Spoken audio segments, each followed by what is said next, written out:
मेरे प्यारे देशवासियों, आज का ये बजट इंटरिम बजट तो है ही, लेकिन ये बजट इंक्लूसिव और इनोवेटिव बजट है।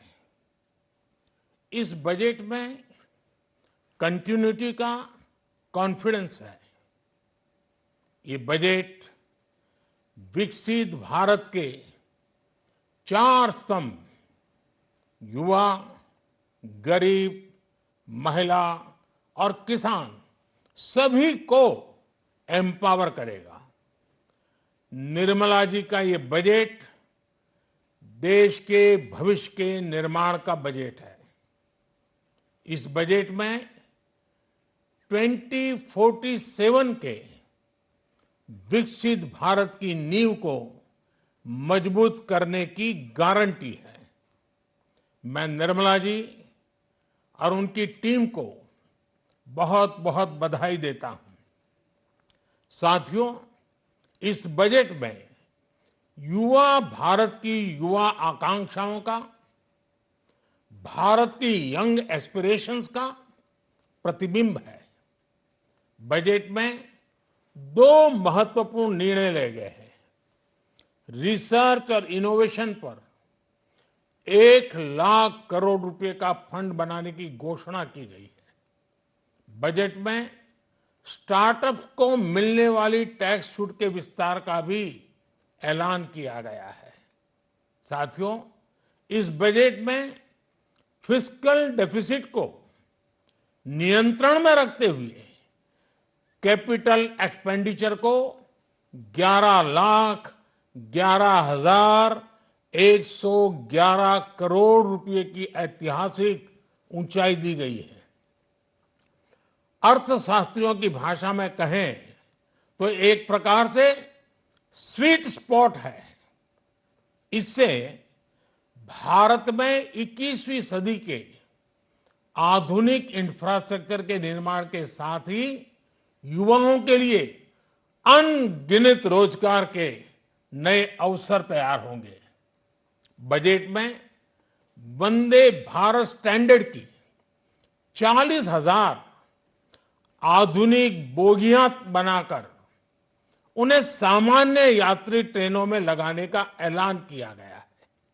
इससे देश के अलग अलग रेल रूट पर करोड़ों यात्रियों में आरामदायक यात्रा का अनुभव बढ़ेगा। साथियों, हम एक बड़ा लक्ष्य तय करते हैं, उसे प्राप्त करते हैं और फिर उससे भी बड़ा लक्ष्य अपने लिए तय करते हैं।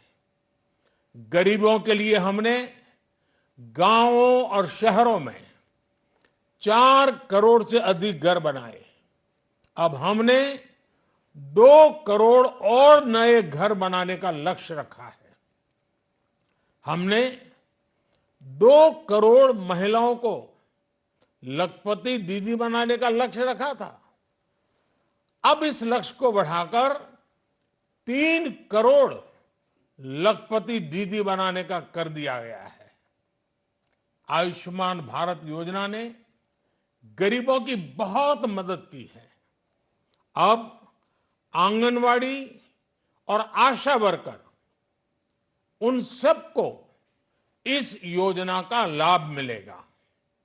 साथियों, इस बजट में गरीब और मध्यम वर्ग को एम्पावर करने, उनके लिए आय के नए अवसर बनाने पर भी बहुत जोर दिया गया है। रूफटॉप सोलर अभियान में 1 करोड़ परिवारों को सोलर रूफटॉप के माध्यम से मुफ्त बिजली प्राप्त होगी। इतना ही नहीं, सरकार को अतिरिक्त बिजली बेचकर लोगों को 15 से 20 हजार प्रति वर्ष की आय भी होगी और ये हर परिवार को होगी। साथियों, आज जिस इनकम टैक्स रेमिशन स्कीम की घोषणा की गई है, उससे मध्यम वर्ग के करीब 1 करोड़ लोगों को बड़ी राहत मिलेगी। पिछली सरकारों ने सामान्य मानवी के सिर पर दशकों से ये बहुत बड़ी तलवार लटका कर रखी थी। आज इस बजट में किसानों के लिए भी बहुत महत्वपूर्ण और बड़े निर्णय लिए गए हैं। नैनो डीएपी का उपयोग हो, पशुओं के लिए नई योजना हो, पीएम मत्स्य संपदा योजना का विस्तार हो और आत्मनिर्भर ऑयल सीड अभियान हो। इससे किसानों की आय बढ़ेगी और खर्च कम होगा। मैं एक बार फिर सभी देशवासियों को इस ऐतिहासिक बजट के लिए शुभकामनाएं देता हूं। बहुत बहुत धन्यवाद। वीके न्यूज, राष्ट्र के नाम।